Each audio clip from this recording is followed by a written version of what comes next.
ez el fog menni. Start elindult a 2009-es Hungária díj, és a nagy favorit Merengő jól indul, de nem indul a legjobban. Mikes megy el vezetni, de most már Merengő megy az érre. Masterpiece ott van mögöttük a harmadik helyen, Zazazu és Magna Carta, és Masterpiece ugrándozik. Masterpiece próbálja Fazekas parírozni, sikerül is neki nagyon gyorsan, de óriási lesz a hátrány az élen lévő lovakkal, többek között Merengővel szemben, aki biztosan vezet a derbi második és harmadik helyezettje Mikes és Magna Carta előtt. És úgy látom, a Cello Zazazu is galoppozgat a lehető legveszélyesebb helyen, Jégrebőt is akadályozza. Hát Zazazu fölborítja egy kissé ott az élmezőny, még szerencsére nagyon sok van azonban hátra. Zazazut elég gyorsan parírozta a hajtója.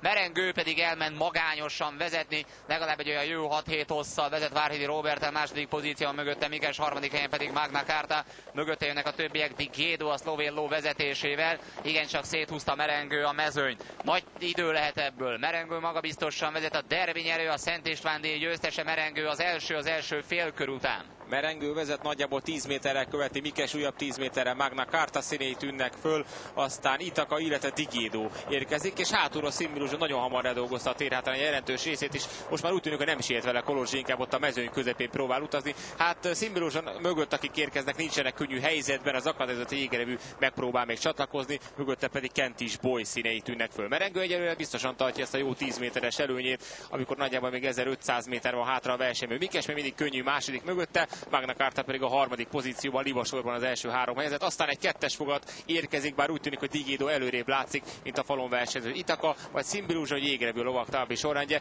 és a verseny ezen szakaszában a hátrébb helyezkedő lovak is próbálnak közelebb zárkózni, a hibázó Zazazu is megérkezik újra.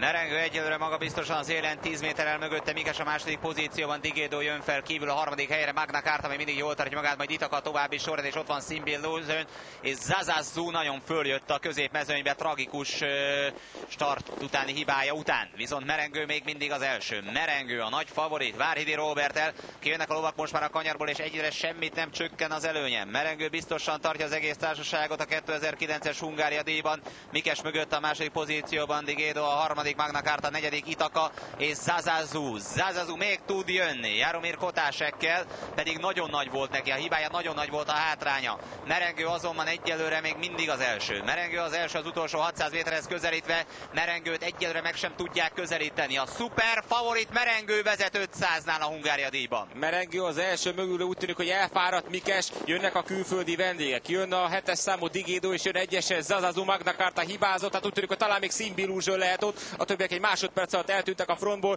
tehát Merengőre egyelőre úgy tűnik, hogy senki sem vesz, és legalább 20 méterrel vezet. Merengő, Digédo, Szimbiluzson, Zazazu és Mikes, ők maradtak most már csak a frontban, és Merengő már a befutóban jár. Merengő Várhidi Róberten megnyerheti a Hungária díjat, már csak 150 méter a hátra, és Szimbiluzson indult az üldözésére. Merengő talán Szimbiluzson tudja egyedül megszorongatni, Merengő azonban még mindig vezet, és Merengője Hungária díj, ez már egészen biztos. Merengő fantasztikus, Merengő az első, mögötte Szimbiluzson a második, és Zazazu jön be a harmadik helyre, megelőzve a szlovén Digédót. Merengő verhetetlen, egészen fantasztikus, amit produkál ez a 3 éves,